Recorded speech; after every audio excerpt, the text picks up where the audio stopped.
20 joueuses, 20 joueurs, bienvenue dans cette dégustation. Dégustation aujourd'hui de Rise of Tribes, qui est un jeu de Brad Brooks aux éditions Breaking Games. Un jeu de 2 à 4 joueurs, poids léger, un petit peu de hasard, un jeu de dés, une mécanique assez sympa. Et on va plonger tout de suite dans le vif du sujet. Donc nous avons un plateau modulable avec différentes tuiles et 3 types de territoires. Donc on est une tribu primitive et on doit s'étendre et se développer. Voilà. Donc un tour de jeu, on joue jusqu'à ce qu'il y ait un des joueurs qui atteigne les 15 points de victoire et le jeu s'arrête immédiatement.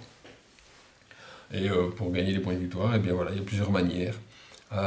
Donc un tour de jeu se passe comment? La première chose qu'on fait à chaque tour de jeu, donc chaque joueur fera 5 étapes. La première étape, c'est marquer des points de victoire, un point de victoire par village qu'il contrôle. Dans ce cas-ci, le jaune a 2 villages, il marque 2 points de victoire. Attention, c'est important de savoir que c'est au début du tour, ce qui veut dire que les actions du tour qu'il fera, ce sera bénéfice seulement au tour suivant. Donc première chose, on gagne les points de victoire des villages qu'on contrôle, ensuite on prend 2 dés qu'on lance et chaque dé va nous permettre de faire une action. Alors ici on a un plateau des 4 actions disponibles, donc qui est croître, se déplacer, produire et prendre des cartes. Alors comment ça se passe? Il y a toujours 3 dés de disponibles sur chaque action. On prend notre dé d'action et on le déplace, on le place quelque part et on pousse tous les dés, libérant ainsi le dernier qui vient ici. Et le résultat des 3 dés qu'il y a ici indique la puissance de l'action. Donc s'il n'y a rien, donc dans ce cas-ci je n'ai ni de lune ni de soleil, juste normal, alors je prendrai la puissance normale de l'action qui est juste en haut. Si j'ai 2 soleils, alors j'ai une action plus puissante, et si j'ai 2 lunes, j'ai une action moins puissante. Alors les actions c'est quoi? Ici la croissance, donc on va croître, on va pouvoir prendre ici, dans mon cas ici, comme je n'ai pas de puissance spéciale, je prends 3 de mes meeples ici, que je peux placer sur des hexagones où je suis présent. Donc je les répartis un peu comme je veux, voilà, je répartis mes meeples. J'ai fait ma première action. La deuxième, je place mon dé sur une autre, puisque celle-ci est prise. Admettons que je décide de me déplacer, donc je pourrais faire ceci, hop, je déplace également. Par contre là j'ai 2 lunes, donc j'ai un malus, et donc je ne pourrais déplacer que 2 habitants et non pas 4. Bon, je peux déplacer 2, je peux très bien me déplacer sur des territoires existants où il y a déjà des adversaires. Donc voilà, j'ai fait les 2 actions. On va regarder maintenant s'il y a des conflits. Alors un conflit c'est quoi? C'est un hexagone qui a plus de 5 habitants. Donc ici on a juste 5, mais admettons qu'il y ait le jaune soit venu comme ceci. Alors dans ce cas-ci il y a un conflit parce qu'on est 7. Le conflit se résout assez facilement. On enlève un de chaque à chaque fois. Voilà. Jusqu'à ce qu'il ne reste plus qu'une seule tribu.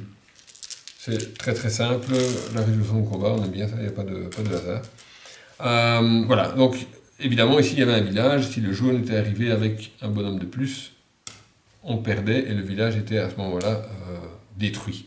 Donc bien attention que tant que le village reste contrôlé par le joueur qui l'a construit, le village reste en place.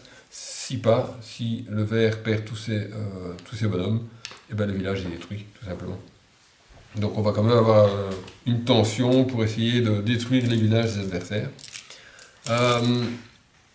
Donc les autres actions qu'on a ici, c'est récolter. Donc récolter, on gagne 2 ressources sur 2 hexagones. Donc si le jaune décide de récolter ici, il pourra prendre 2 bois et 2 poissons. Donc 2 poissons par exemple et 2 pierres. Voilà. La dernière, c'est prendre des cartes. Donc chacun a un petit paquet de cartes dans lesquelles il y a 2 types de cartes, carte objectif et carte développement. Donc encore une fois, il prend 2 cartes et il les met sur son côté gauche. Donc s'il prend 2 cartes dans ce cas-ci, voilà, il aurait la poterie et ici dans ce cas-ci le mysticisme, avec 2 autres cartes qu'il avait déjà des tours précédents. Alors les cartes ici, ça c'est des cartes objectifs. Donc celle-ci demande que le joueur jaune, dans ce cas-ci, soit adjacent sur 5 territoires et qu'il soit majoritaire dans ces 5 territoires. Dans ce cas-là, si c'est le cas, à la fin de son tour, il peut mettre la carte de l'autre côté et gagner 2 points de victoire. Alors 2 points de victoire, c'est pas beaucoup, mais sur 15, ça monte assez vite. Celui-ci, c'est être majoritaire dans 3 hexagones de montagne. Donc ça, c'est les objectifs. Ceci, par contre, c'est plus des améliorations. Donc on paye le coût qui est ici pour activer la carte, pour développer cette connaissance, et automatiquement on gagne le point de victoire qui est ici, et en même temps un bonus d'action. Donc par exemple, si on prend ici le bétail, eh bien, quand on fait l'action récolter, on peut récolter d'un hexagone supplémentaire. Voilà, donc ça, on fait ça à la fin de son tour, et en plus, à la fin de son tour, on peut aussi construire un village. Et le village, donc chaque tribu a un coût différent de village. Donc dans ce cas-ci, il doit payer 3 pierres, donc il les a, c'est bien, 3 pierres. Il doit payer 2 poissons, il les a aussi, et un bois. Voilà, il prend les 3 ressources qui sont ici, c'est toutes les ressources. Et il peut donc placer un village dans un hexagone où il est présent.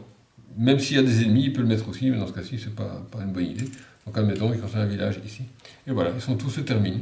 Le joueur suivant prend les 2 dés qui ont été libérés par ce joueur, il les lance, et il recommence et il fait des actions. Donc 2 actions différentes.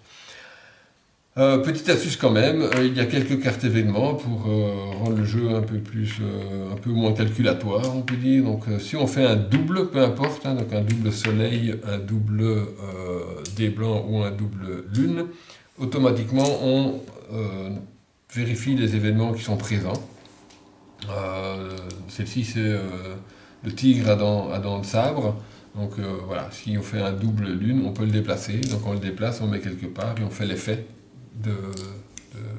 du tigre. Dans ce cas-ci, c'est enlever un membre de tribu. Et s'il y a encore de la place, on prend un nouvel événement, voilà, et qu'on applique, qu'on lit et qu'on applique. Donc ça donne un petit peu d'aléatoire, mais ça permet également d'avoir des points de victoire supplémentaires. Voilà, donc ça c'est Rise of Tribes, un petit jeu léger, un petit du hasard évidemment, il y a des dés, à part du hasard, quoi que c'est dans la partie ici, c'est pas vraiment ça, parce que chacun a eu des dés peut-être un peu moins, un peu plus de lune et moins de soleil, donc du coup on gagne un peu moins, on a les actions moins puissantes que plus puissantes, donc les dés ça s'équilibre. Le hasard vient surtout peut-être si vous avez une carte objectif qui arrive au bon moment. Voilà, juste au moment où vous avez justement le contrôle, donc voilà, c'est des points gagnés facilement. Et peut-être aussi dans certaines apparitions de decks. Voilà. Un jeu rapide, comptez 30-40 minutes. Ici on a joué 50 minutes parce qu'on a un petit peu réfléchi, c'est notre première partie. Mais voilà, un jeu très rapide avec de bons petits mécanismes. Alors ici, je vous montre quand même, ça vaut le coup quand même, la petite boîte avec les éléments du Kickstarter, hein, c'est un petit bonus qu'on a ramassé à Essen. Magnifique. Donc voilà, c'était donc la dégustation de Rise of Tribes. J'espère que cette dégustation vous a goûté. À bientôt.